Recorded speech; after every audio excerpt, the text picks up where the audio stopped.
In this video, we're giving you 5 tips to make your concerts even better than what they currently are. Personally, I've used these to promote positive program culture, to enhance the concert guest experience, and also to help everyone see the value behind what we do at our school. Here we go.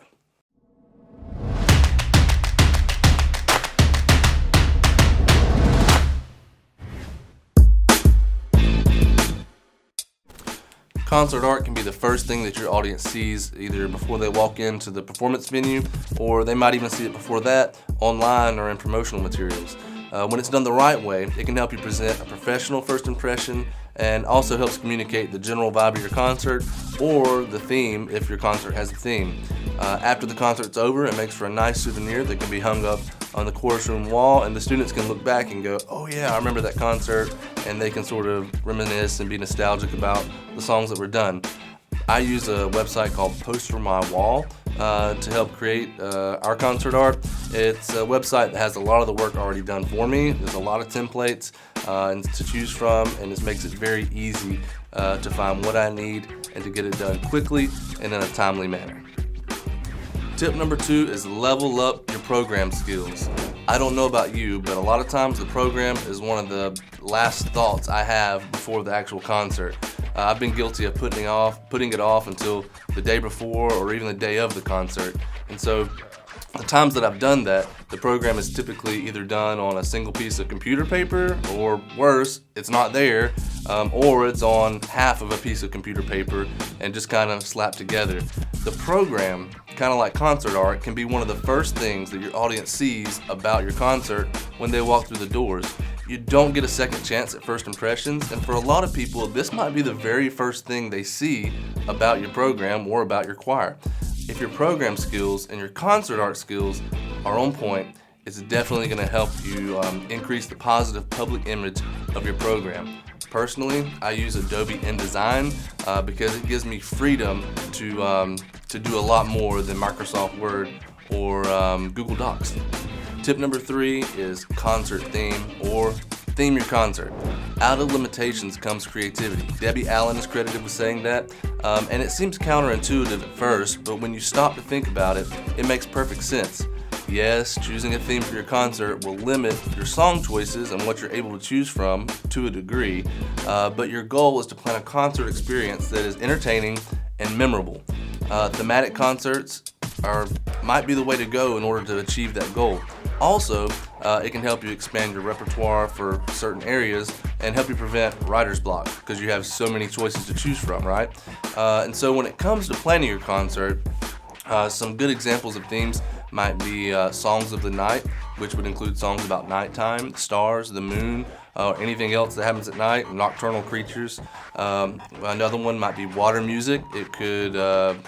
You could do songs about rain, snow. You could do sea shanties, or songs about boats or traveling over water.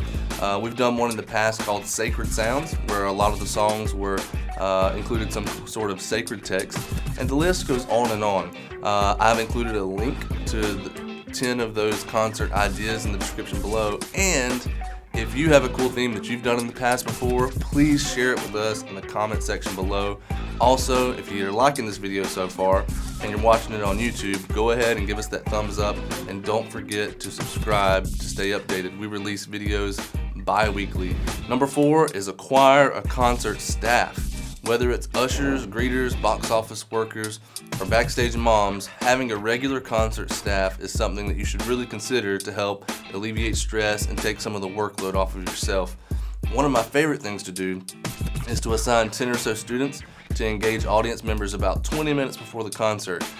These 10 students, they walk around and they welcome audience members, and they engage in brief, friendly conversations to sort of create a nice, warm, friendly environment. Sometimes to initiate conversation, they'll say stuff like, hey, welcome to tonight's concert.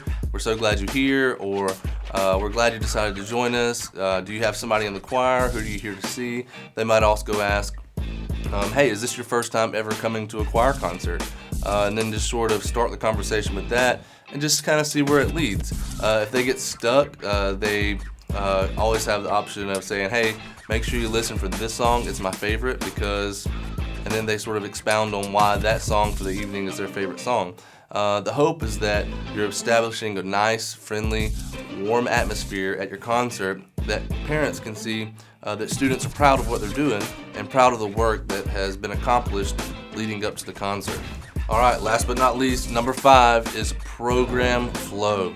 And what I mean by that is having, obviously, a good flow to your program. To have a good flow to your concert, you should have 3 main points. One at the beginning, one at the middle, and one at the end of your concert. The one in the middle should be what I refer to as a climactic event, which just means it's like the biggest part of your concert. We see this in music a lot of times where you've got the exposition and then maybe some downtime and it's a little bit softer, and then you've got some part in the middle that's dramatic, and then something less, and then we have a nice big finish, right? We also see this in movies and other kinds of art. I use the word event instead of songs because these 3 points of your concert a lot of times can have an additional element other than just being a song. Maybe at the beginning of the concert, your choir sings and there's a processional as they approach the stage. That's a major event in your concert. Also, if you have a school where you have 2 or 3 different choirs, they could all come together at the end to create one big mass choir performance at the end of the concert. And that's a bigger event than just being a song.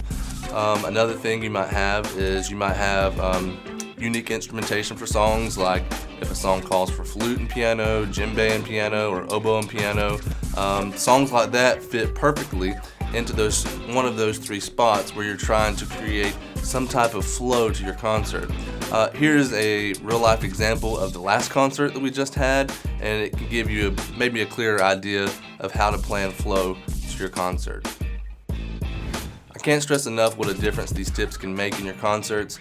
As an artist, you know that it's the details that makes something unique and beautiful.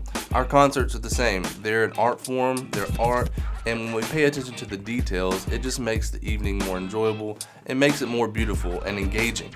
By association, the better your concerts are, the more valuable your program will be perceived, which ultimately leads to a bigger program and increased support from not just the parents, but from the administration as well. And so hang in there, stay positive, and create concerts that are amazing experiences, not just something to check the box off and say, yep, I did it, now it's done.